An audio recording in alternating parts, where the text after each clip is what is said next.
Thank you, Mr. Chairman. I know we've heard a lot of great testimony today about important tax initiatives, many of which I support. And while members of Congress do all that we can to represent our constituents and advocate on their behalf, we simply aren't qualified in the same way that they are to discuss issues important to them and to their businesses. And that's why I would like to yield some of my time today to Mr. Clint Roberts. He's the Chief Marketing Officer of Surly Brewing Company in Minneapolis. And Clint will speak about his brewery and what passage of legislation that I've introduced, the Craft Beverage Modernization and Tax Reform Act, would do to help their ability to invest in Surly and hire more Minnesotans. Clint, if you'd like to come forward. Welcome, sir. Thank you, Chairman.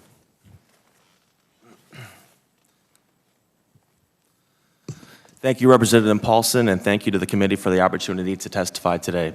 My name is Clint Roberts, as Eric mentioned. I'm the Chief Marketing Officer at Surly Brewing Company in Minneapolis, Minnesota. For almost a decade, the Brewers Association and the brewing industry has been working with Congress to try and pass legislation that recalibrates the federal excise tax to reflect the makeup of the craft brewing industry and to spur additional growth. The Craft Beverage Modernization and Tax Reform Act, introduced this Congress by Representatives Paulsen and Kind, would lower the federal excise tax for the brewing industry as well as the wine and distilled spirits industries and make the alcohol beverage excise tax system more progressive for smaller producers. It's legislation like this that would have a major impact on Surly as well as other craft brewers. In Minnesota, we've seen firsthand how laws that are supportive of the craft brewing industry help foster growth. In 2011, we set out to tweak state legislation to allow production breweries to sell pints of their own beer so we could build our destination brewery, complete with 2 restaurants, an event center, and a beer garden, in addition to the production facility. When we set out to change the law, there were 35 breweries in the state. Now there are 105 breweries that employ more than 8,600 Minnesotans. The Craft Beverage Modernization and Tax Reform Act is the type of legislation that would have a similar impact on our community, as well as other members of the beverage alcohol industry. We've seen firsthand that legislative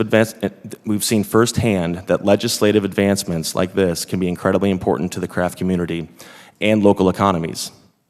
It's created a phenomenon of sorts that shows no sign of slowing. In December 2014, we opened our $34 million destination brewery. Last year, we brewed almost 65,000 barrels of beer, and this year we hope to brew 80,000. We have the capacity to brew almost 100,000. Once we near capacity, we will have important decisions to make. The demand for our beer is there, but additional growth requires continued investment in our brewery. In total, our company employs almost 300 employees, a full-time equivalent number of 159.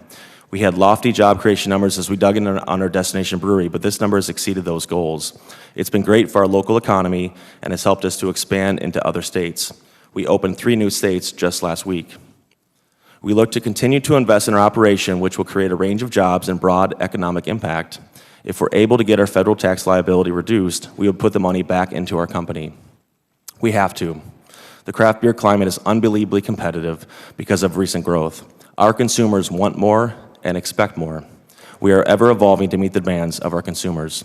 I can only speak to how this bill would impact the craft brewing industry, but if it has a similar impact on other alcohol producers, it is no surprise that this bill has had broad, widespread, bipartisan support from not just the alcohol industry, but also agricultural and manufacturing associations. Passing the Craft Beverage Modernization and Tax Reform Act would be good for the brewers in Minnesota and the breweries located in your states and across the country. This is a big issue for our small business. We've seen firsthand the tangible success stories from enterprising legislation. Thank you again to the committee for taking the time to learn about this important issue, and to Representative Paulsen for his support of the craft brewers in Minnesota and across the country. Thank you, Mr. Roberts. And Mr. Paulsen, thank you for bringing this testimony forward. Thank you, Mr. Chairman, for your time and attention today, and happy to yield back. Thank you.